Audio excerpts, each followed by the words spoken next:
Good morning. There we are. Patty's got a program this morning about Hawaii, and I know I'm looking forward to that. I've heard it a few times in its draft version. I think you'll enjoy it. Pretty pictures. I don't know. Do we have, there we are. Yeah, that better? Okay. Minor adjustment. We're good. Okay, so anyway, I think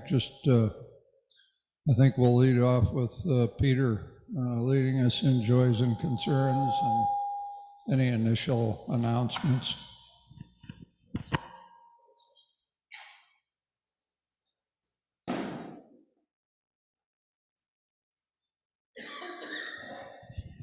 Thanks, Bill. Would you physically light the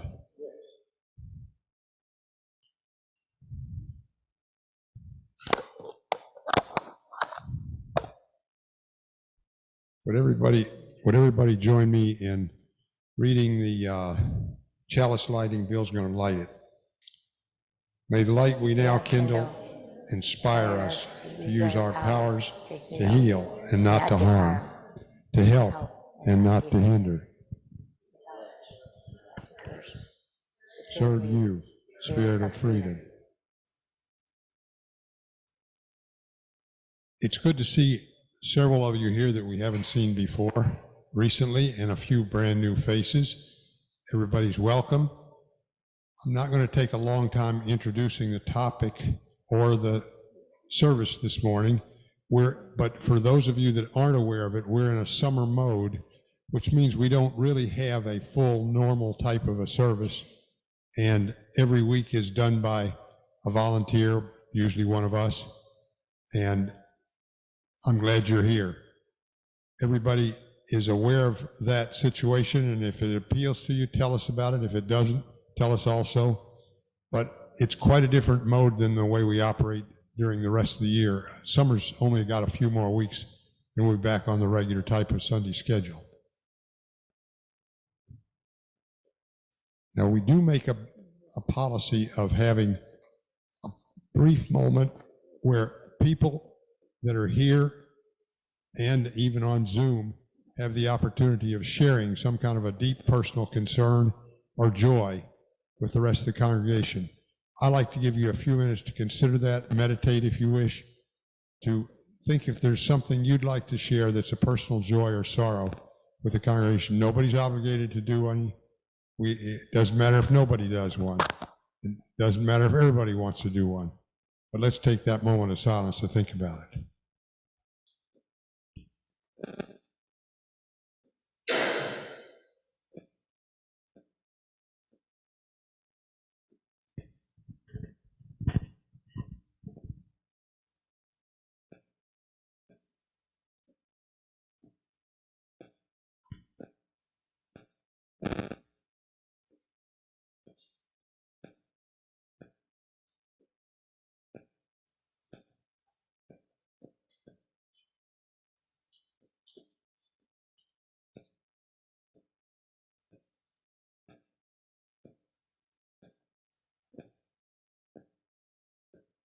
And now, if anyone has decided on something that they'd like to share with us, either a joy or a sorrow, please come forward and do it. Use the microphone so that the people in the Zoom can hear it and everybody can hear it clearly here. And if you choose, you may take a candle and light it and put it in the baptismal font behind Patty there. So if somebody'd like to start it off or finish it up, whatever you want to do.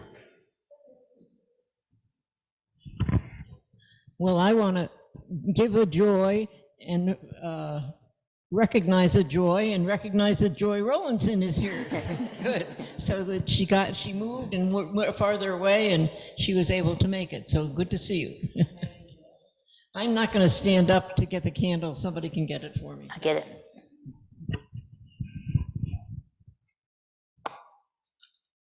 Thanks, Patty. Any other?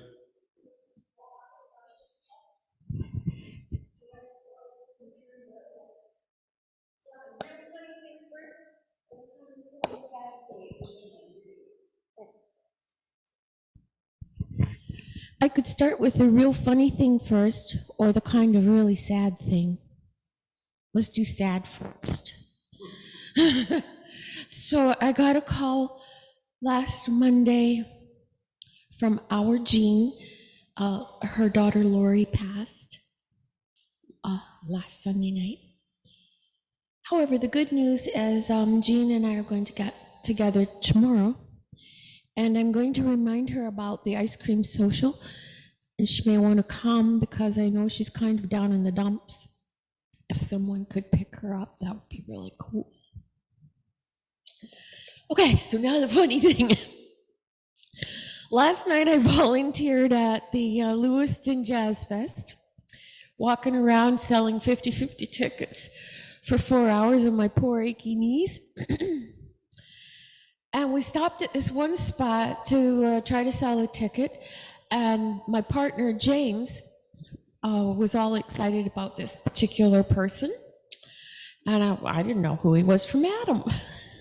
But apparently if you bought a t-shirt, then you could get your picture taken with him. But because we were volunteering, James was allowed to let me take a picture of them together. So I don't know, who's a Bills fan here? Bills fan.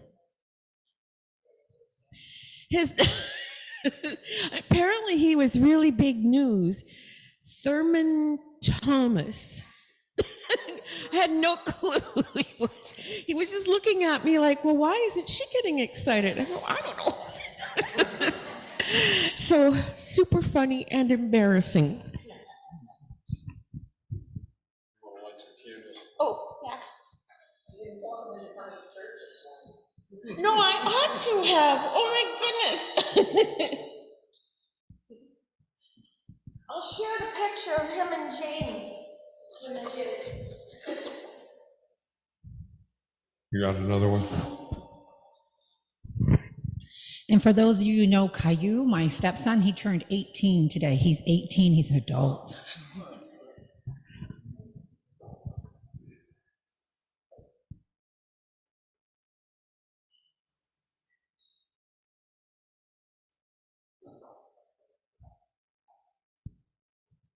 Anyone else with a joy or a sorrow they'd like to share this morning?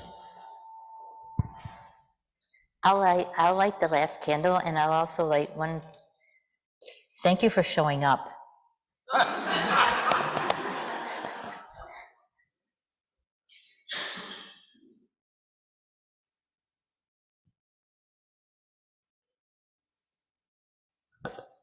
That's kind of funny because Patty is the program today, and she's glad to see some people listening to it. Right? Right. You're always afraid that the room will be empty. So without further introduction, I'm going to turn it over to you, Patty, and take us to Hawaii, please. Okay. Can everybody hear me? Okay. A few years ago, Bill and I took a cruise, a Hawaiian cruise, and we flew into Honolulu on Oahu, and then we cruised to Maui, 2 stops on the big island of Hawaii, and then way over to Kauai, and then back to Oahu and home. I won't be able to give you the names of some of the people and places that we learned about because I still can't pronounce them. We traveled with our friends Ray and Joyce. We met them on a trip a couple years earlier. And I'd been to Hawaii, to Oahu a few times, but this is someplace I had never been before. We went up to a place called the Punch Bowl. It's up above Honolulu, and you can see a diamond head in the back.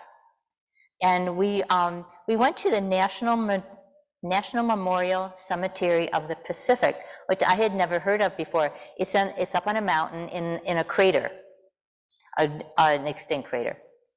And besides military members, Congresswoman Patsy Mink, Senator Daniel Inouye, war correspondent Ernie Pyle, and more recently Barack Obama's grandfather are all buried here. Now, I'm going to dwell on this home because it has such an interesting story and a lot of Hawaiian history here. This is Washington House, It was built in 1847 by a sea captain. He died before it was completed, and his wife Mary became taken in boarders. One of them was an American diplomat to the Kingdom of Hawaii. He arrived on February 22nd, and he suggested that the home be named after George Washington. So King Kamehameha III approved of this, and he proclaimed that the name Washington House must stay on this home for all time. It later became the home of the very last queen of Hawaii, Liliuokalani, I can say that one, who was just a princess, and she married Mary's son. But she was arrested during a revolution in 1893 when the Kingdom of Hawaii became the Republic of Hawaii. And the revolution was led by US Marines, and it was orchestrated by plantation owners who wanted the islands to be annexed to the United States. And the queen was later allowed to return to her home, and she lived there a total of 55 years until 1917, and when she died. And it then became the home to Hawaii's governors all the way up until 2002, when at that time a new governor's mansion was built behind this one. So Washington House was the only US governor's mansion that was also home to a reigning monarch. This is the Iolani Palace. This was the royal residence in Honolulu of Hawaii's rulers from King Kamehameha III up until the overthrow in 1893. And it then became the capital of the Hawaiian Republic. So this is the only official state residence of royalty on US soil. And in front of it is an absolutely beautiful statue of King Kamehameha I. He founded founded Hawaii, uniting all the islands into the kingdom. Yes.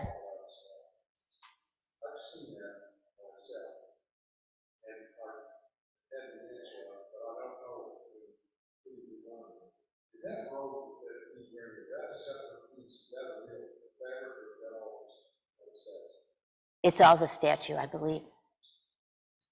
Isn't it beautiful? The statue was just stunning. This is something you're going to see a lot of in these slides. The flowers are everywhere. They're absolutely just gorgeous. Now, our second day, we had the pleasure of going to Pearl Harbor. I had been here before, but there are some new things that were not here when I was here the first and second and third times.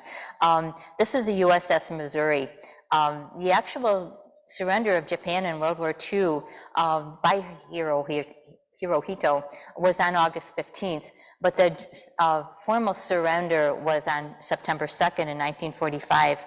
And they have now brought the Missouri into Pearl Harbor. They brought it here in 1998. And you can see the Pearl Harbor Memorial up to the right. And the ship has just been absolutely beautifully restored and maintained. It was quite imposing standing on this deck.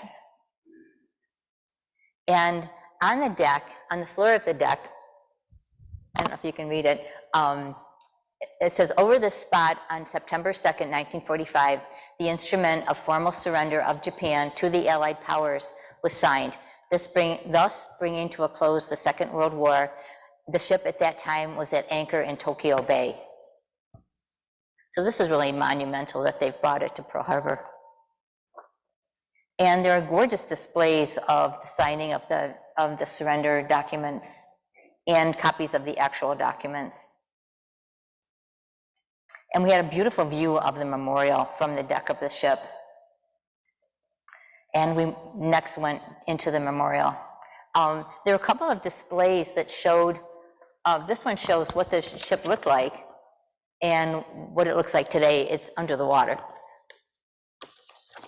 The Arizona and the Utah are both still buried in the harbor. 2,400 sailors and Marines were killed on December 7th, 1941. 2 battleships, the Arizona and Utah, were destroyed. 16 ships were damaged. The Arizona and Utah are still there. And of the 1,177 sailors and Marines on the Arizona, over 900 are still in the ship. They were never able to recover them. On the Utah, of the 60 who died, 3 are still in the ship. And I learned something really interesting. The few remaining survivors of the Arizona can still request, there's still a few alive, and they can still request to be, for their ashes to be interred in the ship. And divers will take their ashes down in their urn and place them inside the ship with their fellow shipmates. There's only one gun turret visible, it's over here. And when you get out on the ship, you'll actually see, when you get out in the memorial, you'll actually see it. There's a large wall with all the names of everyone who died on the ship, on the ships. And if you notice, the leis laid is memorials. Leis are very important to the Hawaiians. They use them for celebrations. They use them for sad occasions, but they're very, very important to them. And here's the turret sticking up out of the water. It's the only thing you can see that's above the water line. And right in front of the turret is this oil slick. Oil's been coming out of this of the ship, of the Arizona, ever since it sank. And they estimate that there are still 500,000 gallons of oil still in the ship, and every few minutes, one drop comes to the surface and spreads. And it's just like this ship is still kind of alive. Another fairly recent addition to the Pearl Harbor area is this. It's the USS Bowfin, and it's a attack submarine. This was launched on December 7th of 1942, exactly 1 year after the Pearl Harbor attack. And this submarine is dubbed the Pearl Harbor Avenger. Not adventure, Avenger, to avenge the sinking of the ships. I was decommissioned in 1947, but I was recommissioned for the Korean War. And in 1981, they moved it to Pearl Harbor, and it's the centerpiece of a beautiful new submarine museum that they have at Pearl Harbor. And it's just lovingly maintained by the sailors and the retired sailors. All the equipment, can you imagine maintaining all this equipment? It's just gorgeous. This is a torpedo room, and it has torpedoes in it. And the crewman who was in charge of being on duty in that room had a bunk, and he could sleep with the torpedoes. That would be quite the job. The next day we went to the North Shore, and as you can see from these drops, it was kind of rainy that day. So we didn't get everywhere we had hoped to get. We had a chance to see some of the beautiful beaches. This is one of the bathing beaches. And we started to get up onto the surfing beaches. This guy was sitting at the bus stop, and he had a surfboard strapped to his back. And now we're approaching the north end of the island. It started to pour. There's something that you've probably seen on surfing programs called the Bonsai Pipeline. It's on the North Shore of Hawaii, and you can see we're just starting to get up to it. It has 10 to 20 foot waves depending on the weather, but our bus driver turned around and took us back. So we didn't quite make it in the rain. But we did get to this interesting place. This is a Dole pineapple plantation. James Dole came to Hawaii in 1899, and he set up a pineapple plantation. The pineapples had been grown on the island since the 1800s. They had no idea where they came from. They just appeared one day and they started growing them. But when I was there in 1974, and this plantation didn't have these buildings, it was just a plantation, and they were getting ready to close it down, and they were going to build condominiums. But the Hawaiians have gotten really upset about the growth of Hawaii, and they're trying to avoid ever having another Honolulu. So this is still a plantation. It's a demonstration plantation, and it's a tourist. It's a tourist area. It gets 1 million visitors a year. And it has a giant pineapple maze, which luckily we weren't forced to go through, but it has gorgeous gardens and plants and trees just to familiarize visitors with what Hawaii has been about in the past and in the present. Had a giant pineapple. And I don't know if you've ever seen these, but I was just fascinated. These are rainbow eucalyptus, and this is how these trees grow. They look like somebody painted them. Isn't that amazing? Yeah, I just was fascinated by these trees. And then we get on to the Pineapple Express. The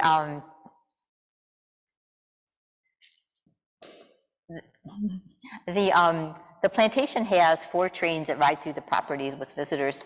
This one is a copy. It was built in England, but it's actually a copy of an 1870 English train, one of the first trains that England had. And the original would have probably been ridden on by Queen Victoria and Prince Albert. And this is a copy of it. So we rode through the grounds and we got to see, these are mango trees. These are banyan. Banyan trees have been in the news a lot lately in Maui with the fires. This is a sample of a banyan tree. Lots of banana trees.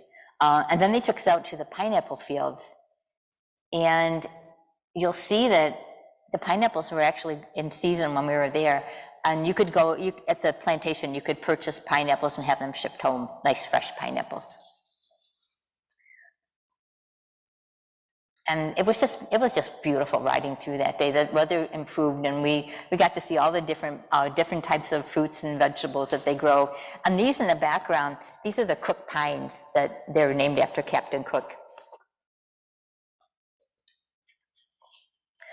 We also learned while we were there, we learned that agriculture still supports 40,000 jobs in Hawaii, and it's $3 billion in income, and it accounts for 100% of U.S. production of macadamia nuts, coffee, bananas, papayas, taro, and guavas. And they also have a lot of cattle and dairy and egg farming.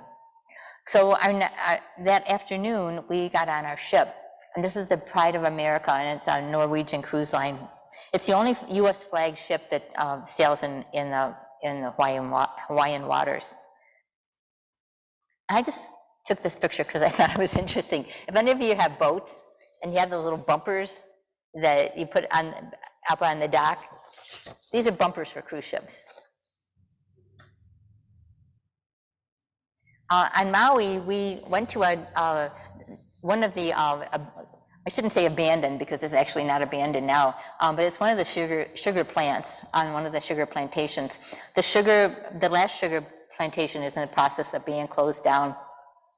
But we toured this and saw the equipment and saw how sugar was processed. But this is no longer really being done in the United States, or at least not in Hawaii. Now on Maui, on each island, we signed up for the best of tour. So we got to tour the whole islands and saw what was most important to be seen. Except on the island of Hawaii, we signed up for Kilauea.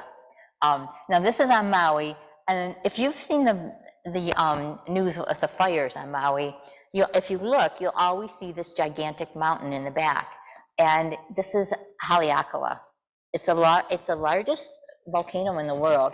It's luckily dormant at the moment. It's been dormant since the 1600s, but it's 10,000 feet high. And if you take a tour of Hawaii, you can either take a very early morning or a late evening trip up there to see the sunrise or the sunset.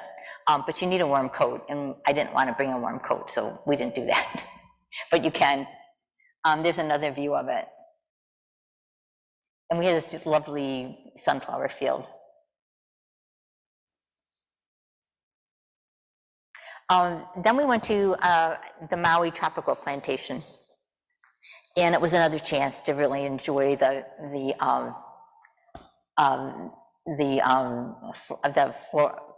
flora of the island. All the paths through this plantation were lined with coconuts, and I thought these were grinding wheels, but but Bill informed me that these are giant gears that came off one of the plantations. And we posed in front of them because we were so cute. And Bill got to see a giant windmill, which he was fascinated by, which also came from one of the plantations. And the flowers were just spectacular. This is a banana tree, and you can see the bananas growing on it.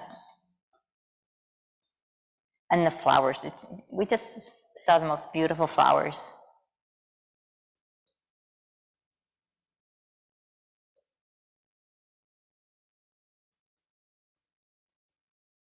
And this is one of my favorite plants that we saw at the plantation. This is a chenille plant, and it reminds you of, remember the bathrobe you had when you were a kid, or the chenille bedspread? That's what this looks like. It looks like old chenille.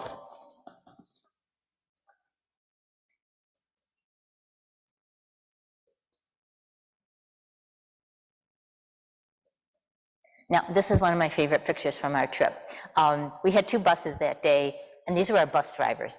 And while we toured, they sat and sang Hawaiian songs, and he played the ukulele. So on our way out, I asked if I could take their picture, and they said, oh yes, of course. And the lady driver gave me the shaka sign. And the shaka sign is a sign of friendship and good wishes. So I got a shaka sign from that lady. Now on the ship, every day after the steward left, she started leaving us these gifts made out of the hand towels. They must have had a lot of hand towels on the ship. And this one was a dog. And every evening when we come in, we couldn't wait to see what might be in our room. One afternoon, they were doing ice carving for the dining room for the evening, and we watched them make this, and it was up on the in the main dining room. This is the ship's library. It was very well stocked. Some people just stay on the ship. They don't get off. They just enjoy wandering around the ship for days and just doing whatever is available. There are all kinds of restaurants. We ate one day in the Cadillac diner where the booths looked like cars, and the guys got to play with a gas pump out front.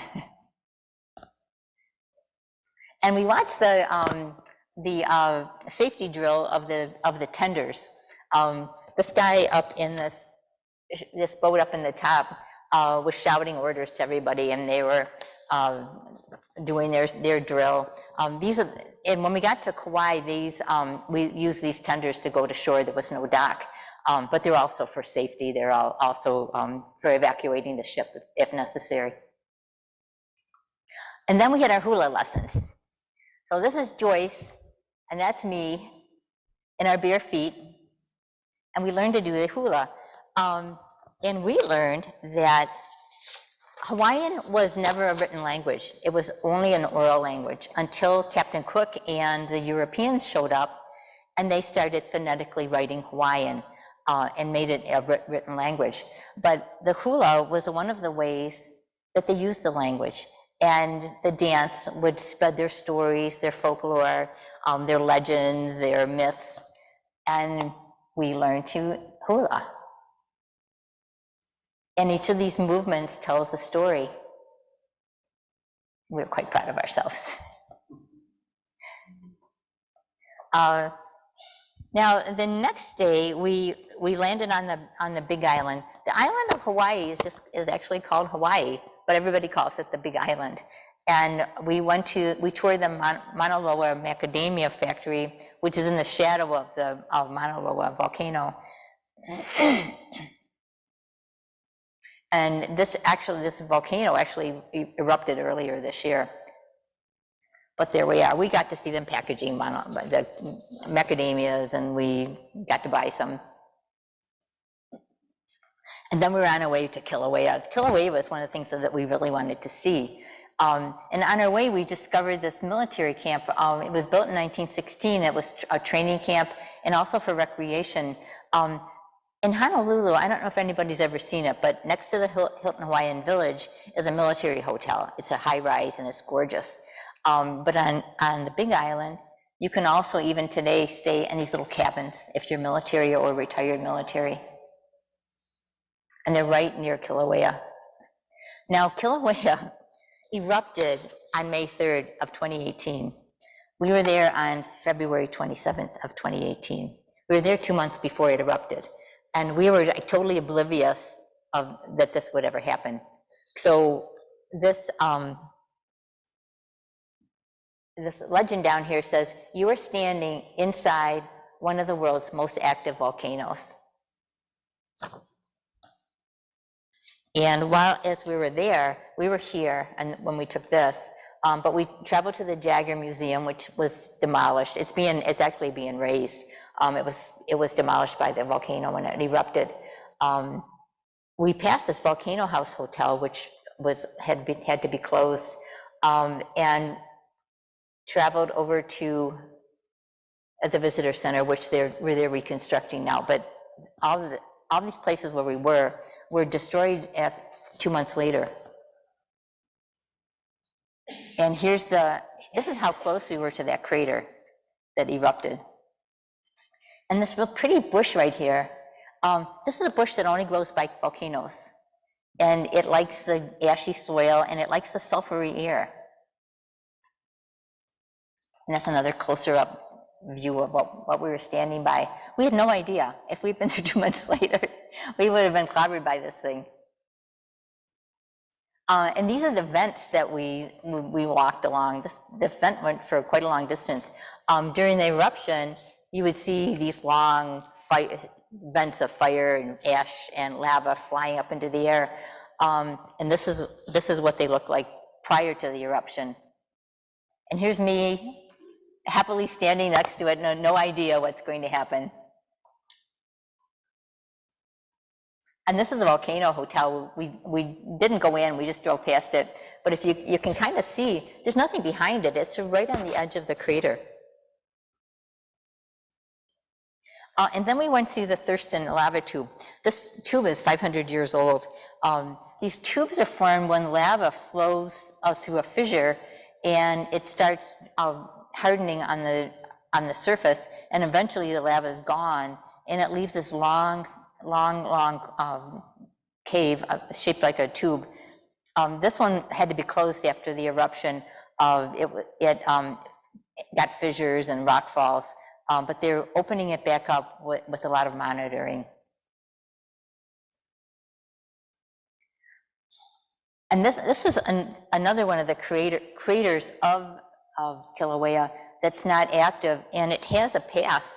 People were walking down this path down into the bottom of the crater while we were there, hiking, I should say, all the way down to the bottom, way down. And after Kilauea was kind of really imposing. When we left there, they took us to an orchid nursery so we could kind of relax again. And we just got to see the beautiful, beautiful orchids.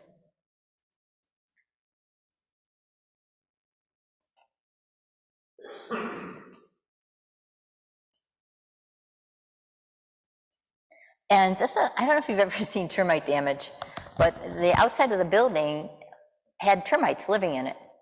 And they were chomping on the doorway. They didn't seem to, the people that had the place didn't seem to be bothered by it, but the termites were just pretty much destroying this part of their building.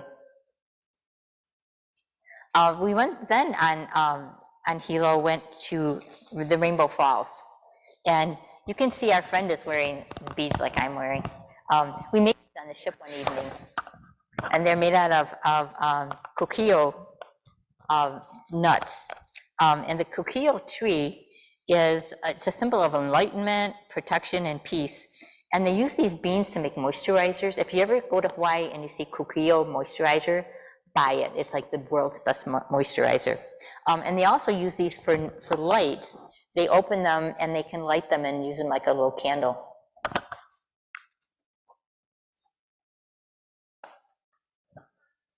The Rainbow Falls is 80 feet tall, and it's the home to Hina.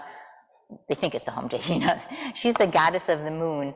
And there's a giant lava cave under where a giant lizard tries to get her, and then her son comes and saves her. Now, the next day we sailed to, I didn't tell you this part. The water is honey colored going over the falls. And at the bottom is the rainbow. Oh, now this evening, the ship brought thousands of orchids on board. I mean, just thousands of them.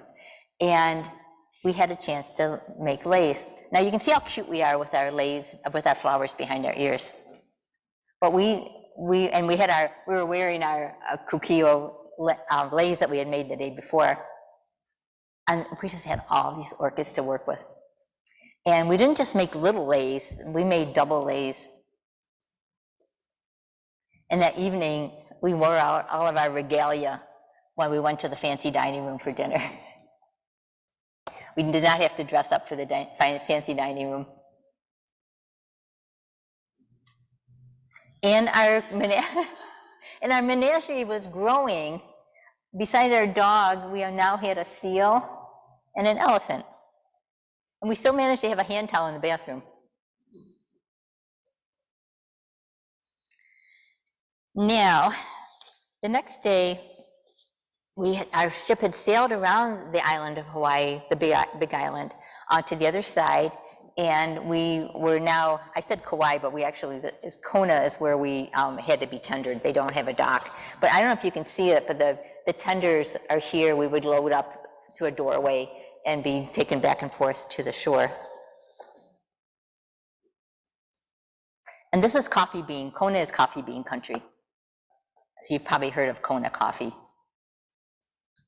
And it's very rural and just really pretty. When we made our stop at the coffee spot, there's another really pretty tree. This is called a jacaranda tree. And we had a really pretty view from up on the hill of the ocean and another one of those crook pines. And this picture is one of my worst pictures, but it's one of my favorites because it's a picture of this weird palm tree, and it grew in a corkscrew and then back up. I don't know why. It's the only palm tree I've ever seen that grew in a corkscrew, but I thought it was pretty cool, so I took a picture of it out of the bus window. And these trees are all over Hawaii. These are African tulip trees, and they're invasive. And they're all over the place, but I think they're really pretty. So we got to the Royal Kona Museum and Coffee Mill. We learned about Kona coffee, and we had samples, but we didn't buy any coffee. A 7-ounce bag was $30, and a 2-pound bag was $125. So we decided to come back and have Tim Hortons at home. And then we went to see this cool church. This is the Painted Church in Kona. This is called the Painted Church. And it's actually St. Benedict's Catholic Church, but it's called the Painted Church. And it's kind of pretty from the front. It has a graveyard in front of it, which is a kind of a very unusual looking graveyard. And you can see on one of the stones a lei. People like to put leis on the graves in honor of the people who have died. And the statues have leis. So this was a very plain church, just like you see on the outside. But in 1899, a Belgian priest came to stay, and he wanted it to look like the churches in Europe. So he started painting with house paint on the bare walls. It's covered with Bible stories. And if you can see, this is just a plain white wall. But he did typical European painting that makes it look like you're inside of a cathedral. And the pillars that hold the building up, he painted them, put Bible verses on them, and made them look like palm trees. So we had another stop that day, and this is the Hana'au Na'u Historic Park. This is an archaeological site of a group of Hawaiian natives lived there for many, many years. They lived there all the way up until 1920, isolated in their little spot on this beach. As we walked to it, we walked past a whole hedge of bougainvillea and then onto the site. And you can see all the lava rock.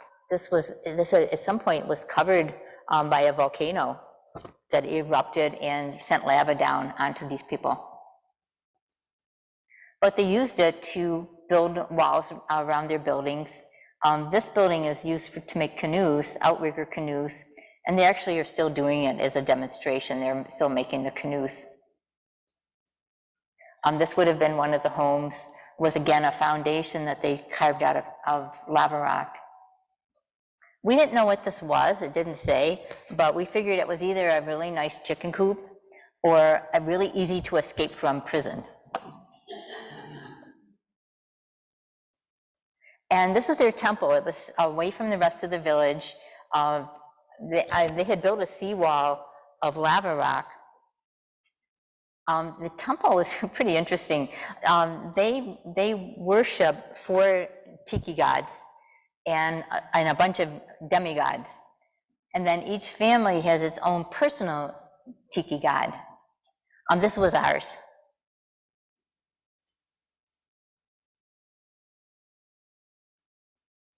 And this is a giant sea turtle that was resting on he'd come out of their fish pond and had climbed up on the rocks. And he had a rock for a pillow. So he was just lounging on this pillow on the rocks. This is a banyan tree. The banyan tree on Maui has been in the news a lot lately at Lahaina. This is one that was in Kailua. And we saw a man walking down the street with an outrigger canoe, and then we saw you could rent these outrigger canoes, and they look like they'd be really, really hard to use. But they were renting them on the beach. And you can see again all the lava rock. There's a lot of lava rock around there. And then we saw, before we went back to the ship, we saw a couple of other interesting things. This is the first Christian church congregation in Hawaii. And they came from Boston and built this church in 1820, and then in 1836, they built this big lava rock building. And across the street along the shore was the summer palace of the kings. And you can see our ship out in the harbor behind it. So we had a few minutes before we had to get back to the ship. Other than Honolulu, we hadn't been in any kind of towns at all. We'd always been out in the country seeing what there was to see. But this town is called Kailua Kona, and there was another big banyan tree. We sat and had ice cream, and we got to walk around the town a little bit. It was this adorable town. And as we were eating our ice cream, there were wild canaries on the rocks pecking around right next to us. And now if you ever go to Hawaii, this is a tip. This is the ABC store. This is where you go shopping to buy your souvenirs, buy your $1 bottle of water, nice quality, and it's just where you always go. So they're all over Hawaii. So the Hawaiians are finding it very hard to live in Hawaii because it's getting too expensive. They can't afford the housing. They'd like to live in California, but they can't afford the housing there either. So they're moving to Las Vegas. And they've taken ABC stores with them. There are now 6 ABC stores in Las Vegas. This is a koa tree that was right next to the ABC store. And these trees are sacred to the Hawaiians. They're not endangered, but you need permission from the government to cut one down because they're sacred. So we had one last stop, and this is the island of Kauai. And we went to see Spouting Horn Park. The natives thought that there was a giant lizard living under the water, and it's hard to take pictures of blowholes, by the way. As soon as you take the picture, they disappear. But I got some. They thought it was a lizard living under here, and he was blowing up underneath the rocks, and they were very afraid of him. There were lots of these blowholes. They were really pretty. There was also a telephone booth there. When I took this picture for Bill, It still works. You can make a phone call from this phone booth. And since he works for the phone company, I thought he'd like to have this picture here. And then this was our last real stop. This is Waimea Canyon on Kauai. It's the Grand Canyon of the Pacific. It's 14 miles long and it's 3,600 feet deep. And it was really pretty. It has waterfalls. It was absolutely gorgeous. And it really does remind you of the Grand Canyon. Now, this is a photo lesson. When you go to these places, it's hard to take a picture because there are people everywhere. So what you do is you take your picture like this, then you put it in your computer and you crop those suckers out. It's like we were alone at last. We were supposed to see native birds. This is the only one we found. It's just your average rooster, but he was posing, so I took his picture. And then this was another thing on the way up. We were on quite a hill at this canyon, and on our way down, there's this burned out motorcycle along the road with a car tire next to it. So that was kind of one of our stranger experiences. So now we're pretty much done with our tour, and we're on our way back to the ship and ready to go back to Hawaii or to Honolulu. And we passed this Zen temple. And we didn't know what this was. I had to look it up. But this was, it was built by one of the plantation owners for his Japanese workers in 1903. The plantations were pretty much run by, the workers were Japanese. And that's why there's so many Japanese in Hawaii. They were all the descendants of the workers from the plantations. And as we were going back to the ship, we finally got to see a little bit of action in the water. There were surfers and paddleboarders out there. It was a nice end to our day. So now the ship is heading back to Honolulu. It's getting to be evening. And if the weather's decent, which it was, they'll take you past the Nepali cliffs. And these are sacred to the Hawaiians. You can't really go there. You can only see them from the ship, from ships or from the air. And they're really pretty. There were also humpback whales here, and you can see my great pictures of the humpback whales. Every time I took a picture, they disappeared. So see, lots of pictures of humpback whales under the water. But it was just absolutely stunning.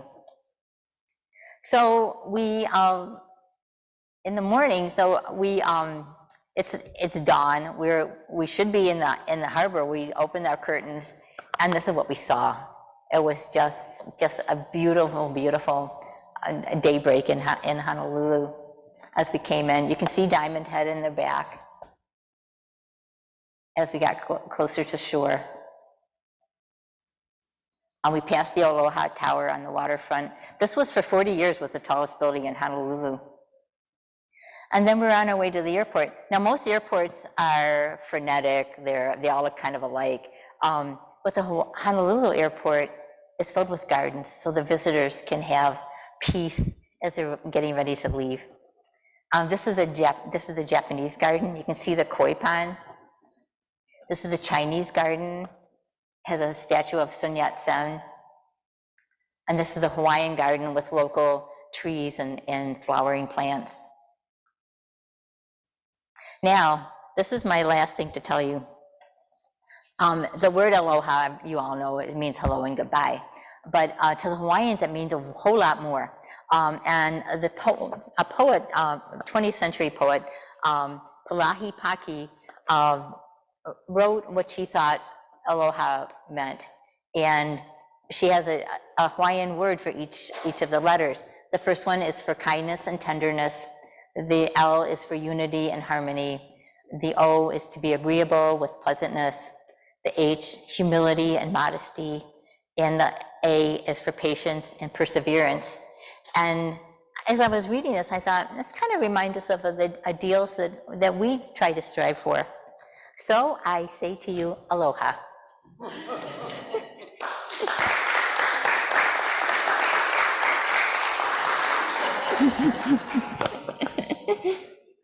Take over. Set then? Okay. Yeah. All right, well, a little different today, not so much spiritual, but educational for sure. And thanks, Patty. She worked so hard on this thing. It was really something to watch her preparing this and adjusting the format and so on. So anyway, but I guess it's time for the chalice extinguishing. So perhaps if you could join me. Oh, I'm sorry. Yes, sir. Well, that's an excellent question, and I think Patty's the one qualified to answer. Your mic's still on if you want. It's magic. Just as I thought. Thank you, Walter. And I took this picture was up on I found this on the computer. And I took pictures of some of these things. If I couldn't download the image, I took my phone and I took a picture and then I cropped it. Yeah, she developed a lot of photo editing skills working on all this. So anyhow, oh, maybe I should ask if we have any final announcements. Do we this morning? Well, you know, the magic mostly was plugging all this together before you all showed up. So, and thankfully it all kept running, so that was a help. But did you have something, Erica? Do you? Okay. Next week is our last summer series, and Nan's gonna have an ice cream social. And I finished the Usher and coffee hour list. I said I was gonna bring you a hard copy and I forgot. But I did email everybody, and next week there will be hard copies here. I won't be here, but I make sure the hard copies are here. Thank you. Any other announcements or thoughts this morning? Yes, no? Okay.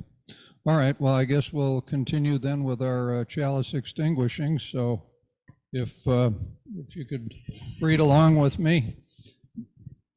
We extinguish this chalice, but not the light of truth, the warmth of community, or the fire of commitment. These we carry in our hearts until we are together again. Have a good day.